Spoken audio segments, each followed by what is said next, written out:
Hello and welcome to the San Angelo Live Studios. I'm Manny Diaz, and we are welcoming in something new, a new announcement today, joined by the one and only, the Mr. Joe Hyde. Joe, welcome in. Welcome. Thank you for welcome. Thank you for having me on your show, Manny. It's really I really appreciate it. Eventually, we'll talk about something else, how we'll be turning things over, but that's for another day. But today we're talking about how we're introducing a new program today, and this is something I think we're all about. San Angelo Live's all about shaking the trees in San Angelo and the Concho Valley. And why not with a new program that we are calling Live? It will premiere daily, every afternoon, Monday through Friday. And we don't know exactly what time yet. We're going to figure out how to. We're going to figure out where the audience is. You know? Like we don't want to interrupt your dinner, like around the table. Yeah. Maybe we have come after dinner. Maybe come before dinner, during dinner. I don't know. Absolutely. You know? That's kind of what the beauty is about the internet you and can do podcast. It anytime. You can do it and it's all about experimenting with it. So, right.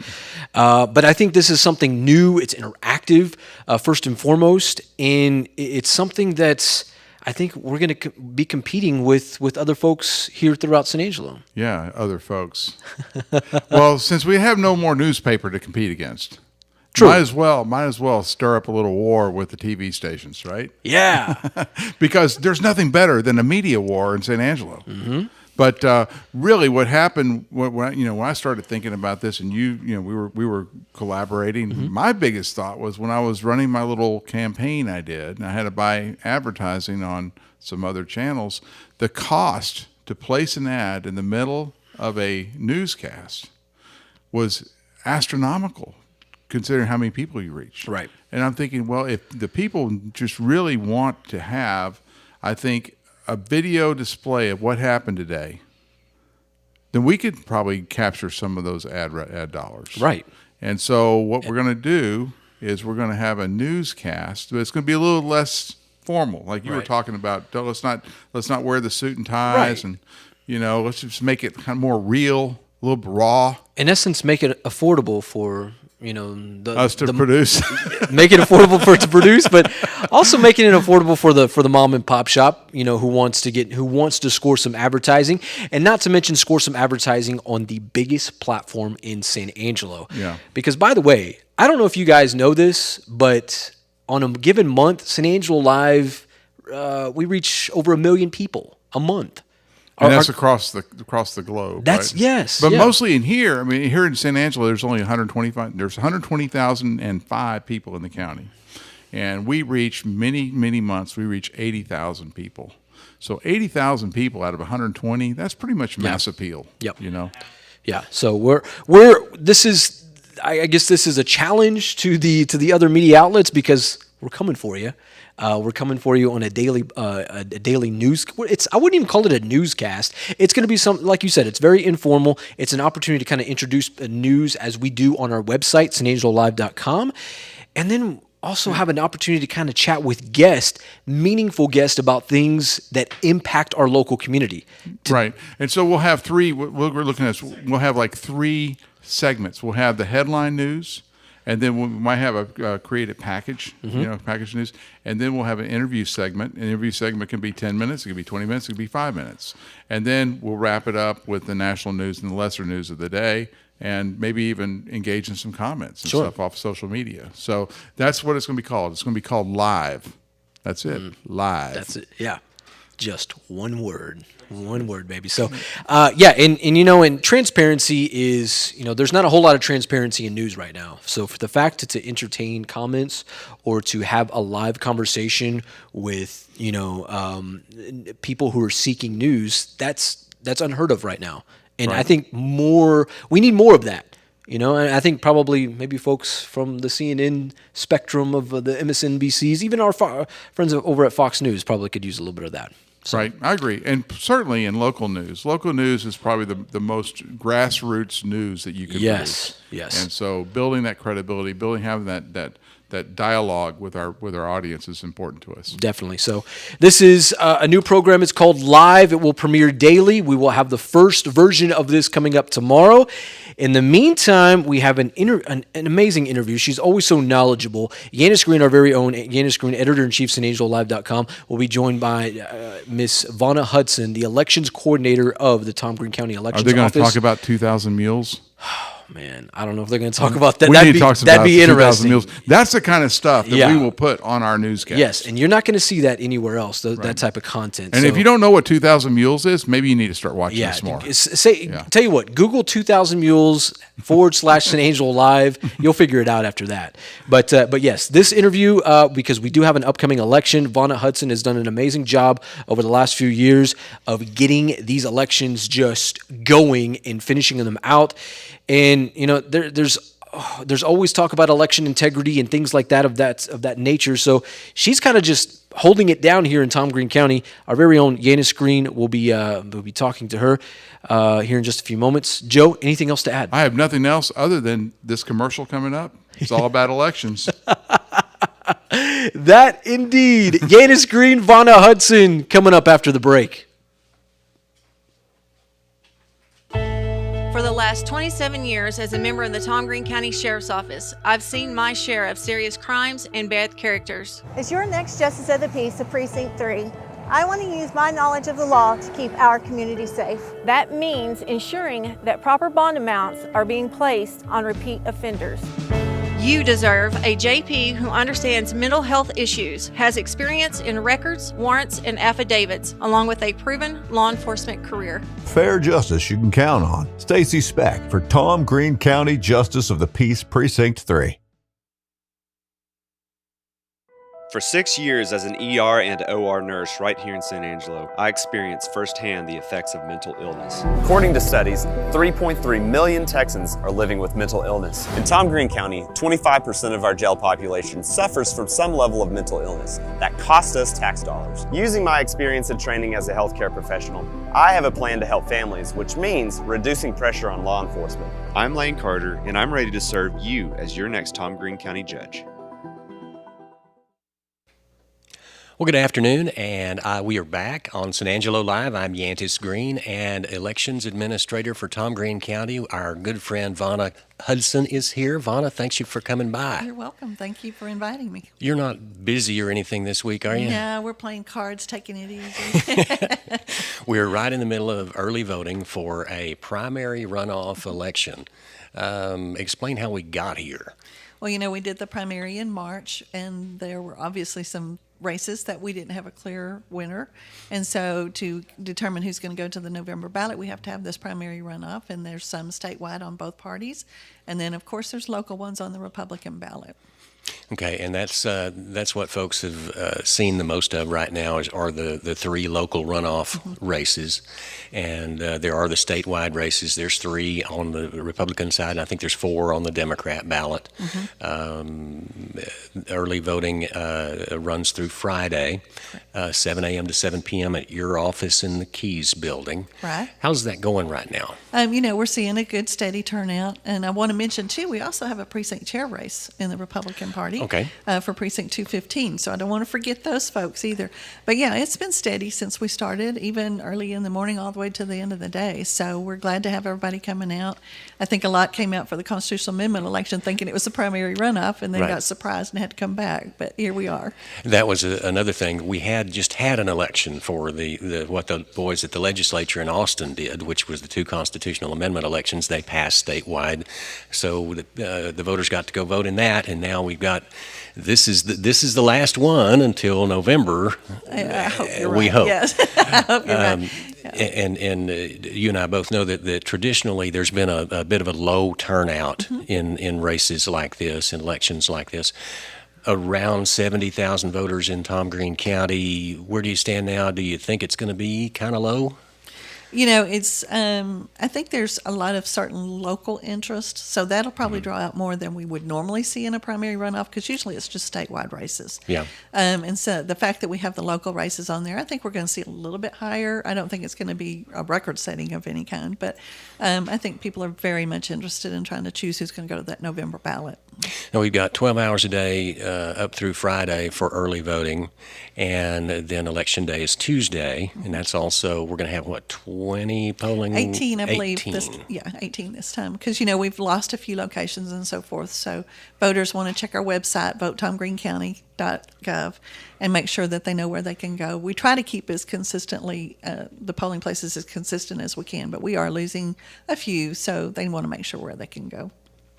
And the voting process itself is a little different this time. Yes, it is. Yeah, we now have the audit paper trail. Yeah. So it's paper, plastic, sort of. Yeah, what happens when the voter comes in is they're going to get checked in just like they always have, and then they're going to go back to get their ballot, quote unquote. They'll get the access code just like they did before, but they're also going to get a piece of paper now. And they insert that paper, they enter the access code, insert that paper, make their choices. They have a chance to review it on the machine, and then they print it and have a chance to review that printed paper. But it's not cast unless they scan it through the scanner. So we've had some voters that are wanting to try to take that piece of paper with them, and they can't do that, or they've wasted their time because their vote's not cast. So that's right. And the election integrity bill that is sort of governing what that's all the new stuff that you have to deal with, the new regulations and new processes. But you want voters now. The big thing is, don't leave with that ballot. You Exactly. need to put it through the counting machine, the scanner, and make sure that it's counted while you're there. Right. That's for the in-person. Now, I also want to take a minute just to talk about the ballot by mail, because there's been such a huge change in that. Voters are reminded they have to apply for a ballot every year, every calendar year. They can start January 1, so we'll see some intake of that in November as well. On that application, they have to provide their driver's license or the last four of their social, or indicate they don't have one of those issued. We're encouraging everybody to put both on there, because we're finding some records have one and not the other. We also have some voters that maybe when they got set up years ago, they were driving and had a driver's license number, but now they're using an ID number. So social will help match them in a lot of cases. That's the first step. Once we get you set up for a ballot by mail, then we mail you the ballot, and you have to provide that information again on that envelope. So it's no longer just the signature, but it's also those numbers. And we're seeing a huge amount of rejections and a huge amount of follow-up that we're having to do. In the May 7th election, I had 260 something that we had to process trying to get those numbers, and ended up ultimately rejecting 75. So I don't like to see anybody waste their time in their vote. So I want to make sure that they understand they have to provide those numbers now.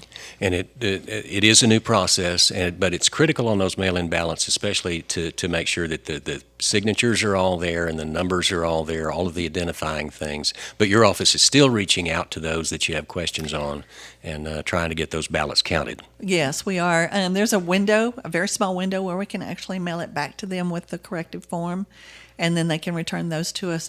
And then there's another window where we have to call them or mail them a letter, and they have to come in person or use the ballot tracker, state ballot tracker, which hasn't proven to be as friendly in every case as we would like for it to be, because it's obviously there's such a huge need for the security to where the voter has to provide so much information. And they actually have to provide their driver's license and social to get into the ballot tracker. And if that's not on their record, both of them on their record, then they can't get in. So, we're working our way through it, and voters are starting to get there. But it's very, very challenging for some of them. Okay, and again, early voting ends Friday. We've got a full day on May 24th, which is Tuesday, Election Day. Y'all will be in all of those 18 places for 12 hours, 7 a.m. to 7 p.m. Hopefully everybody will get there and be in line and vote before 7. There you go. But there is a process in place for those that are still in line, I guess. Right. Anybody that is in line at 7 p.m. is actually qualified to be able to process and be able to vote. And that's what's great about our county-wide.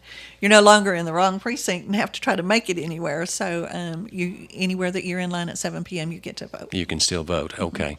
And then there are 6 people in Tom Green County who are going to be biting their nails, or 8, I guess, wanting to know what the results are. And so that process, again, is important. Let's walk me through that election night process after 7 o'clock. What happens? We try to have the early voting, and if possible, the absentee as early as close to 7 as we can to get those. And we always, if anybody's on site, we provide a copy of the results when they're printed.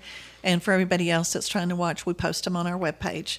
We're having to do that a little bit more remotely. I don't have somebody on site that's doing it, so I'm having to get them to them, and they're having to post them, which kudos to them for working that through. But we do post them on the internet as soon as we can. Okay, so we're going to get the results out as soon as we humanly can, and as accurate as we can. And that's something that I want to commend you for, because you've been in that office for quite some time, and every time that this issue has come up, you have stuck to your guns and said the same thing. You're going to be right. You're going to get it right. Yeah. And when those results do come out, they'll be accurate, and they have been, and we appreciate that. Thank you. I appreciate that. What else? We were going to talk about Gary Jenkins a little bit. He's indicated, and he's following through that process of running as an independent for county judge in Tom Green County. We haven't seen anything like this in my memory. Yeah, it's been mine either. But he's doing everything right. He's checking all the boxes. He had to come in. It's crazy because he had to file his declaration of intent to run at the same time as everybody that was getting on the primary ballot. So he knew way back in December what his plans were and to move forward with that. His challenge, if you will, is he's got to collect a petition. He's got to collect some signatures on a petition, and he has to wait until the primary runoff election is said and done, which the election is May 24th, but we have the late ballot board coming in to process late military and process anybody that's curing their ballot by mails and so forth. So it'll probably be closer to June 1 before we have everything wrapped up for that primary runoff election. And then he can begin collecting signatures from people that did not vote in either the primary or the primary runoff, because they're affiliating with the party. And if you affiliate with the party, you can't sign his petitions. So. And they have to be registered voters too. Yeah, so exactly. This has become a very narrow group of folks that he can get on his signatures, and a very narrow amount of time. Yeah, for sure. To get those up in a very historic, what I've considered to be a historic attempt to make the ballot in November. Yeah. And it'll be interesting to watch. It will. It will. I wish him luck. I wish all the candidates luck. You know, it's not easy to run for office. Yeah. It's a lot of work and a lot of challenges for anybody. So I admire everybody that steps up and puts himself out there as a candidate. And the other thing is these local candidates will be sworn in on January 1st, the winners of the November election. Right. Sworn in January 1st of 23, and 10 days later the legislature's going to meet. And they're going to do two things. They're going to look at property tax relief, and they're going to look at election integrity again. And that's it was in the last legislative session, there was a big push for election integrity, and they got that legislation passed, and that's why you have all the changes that people are going through. But we talked with Drew Darby on election night and asked him about that, and I asked him specifically, does that all that legislation need to be tweaked a little bit? And he said, absolutely. So the boys in Austin are going to take another look at that. And yeah, in fact, the election committee had a hearing, I think it was last week sometime, and there was a lot of discussion about some of the things that seem to be working, some of the things that don't seem to be working. Ballot by mail has certainly been a challenge in our county. I don't know about other counties, but I heard some discussion about things they might change, allowing the voters to cure their ballot by mail through the mail instead of having to come in person, for example. That was one of I didn't get to listen to all of it, unfortunately. And I hope that the voters will give feedback to them and let them know what they found that worked and what they found that didn't work. We get mixed reactions on everything on the paper trails. We get mixed reactions on the ballot by mail. So I know that they're striving to give voters confidence in the process. Unfortunately, I'm not sure they've completely satisfied everything, because I'm still hearing some people that, well, that's not expected. The paper, they thought they were going to get to take the paper with them. Right. That kind of thing. So, I appreciate they're working on it. I wish there was an opportunity they could come work in the office and kind of see what else is going on. So we'll wait and see what happens. Well, that sounds great, and it seems like you have a full-time job, and there's always something going on in the elections office. So we appreciate what you do, and we thank you for stopping by today, Vona. Thank you so much. Thank you very much. And we will be back right after this. 27 years ago, I began my law enforcement career right here as a jailer. Now, as the patrol lieutenant for the Tom Green County Sheriff's Office, I have made it my mission to serve our community. That's why I'm running for Justice of the Peace, to use my knowledge and my experience of criminal and civil law to serve the people of Precinct 3. You deserve a JP who understands mental health issues, has experience in records, warrants, and affidavits, along with a proven law enforcement career. Fair justice you can count on. Stacy Speck for Tom Green County Justice of the Peace Precinct 3. Well, welcome back to Live right here on SanAngeloLive.com. I'm Manny Diaz, and this has kind of been the premiere episode of our new program here called Live. And it'll be a daily, somewhat newscast. We're going to give you the news from around San Angelo and the state of Texas and throughout the Concho Valley and what's kind of buzzing around the United States, of course, as well. So we look forward to kind of being welcomed on into your phones, your tablets, your computers. Heck, even if you can put us on your TVs, that would work as well. Nonetheless, we do have one more visual to show you, and this is a young lady who, she's taken the basketball court by storm for the San Angelo Central Lady Bobcats and done a phenomenal job. In fact, she's following in the footsteps of her old man, Mr. Brian Young. And without further ado, we introduce you to Miss Layla Young in today's version of Live or Live Video Premiere. Until next time, we will see you then.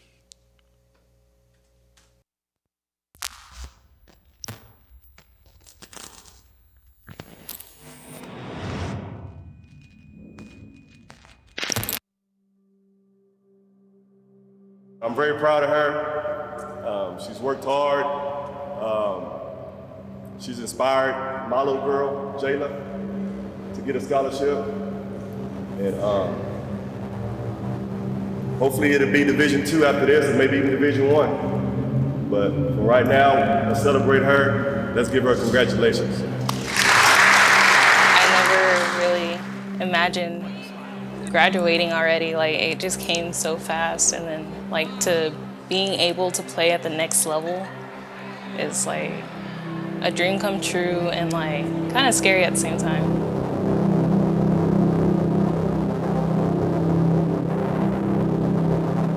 Hi, my name's Layla Young. I'll be signing today to play college basketball at Edmonds in Seattle, Washington. I'm so proud of her. I coached her dad 20 years ago, and look, 20 years later, it comes back around.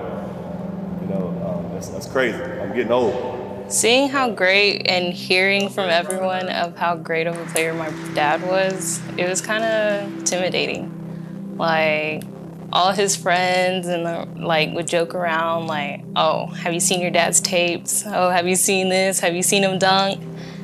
But over time, it just like went away from me getting better and like gaining more confidence in myself and like making something of me.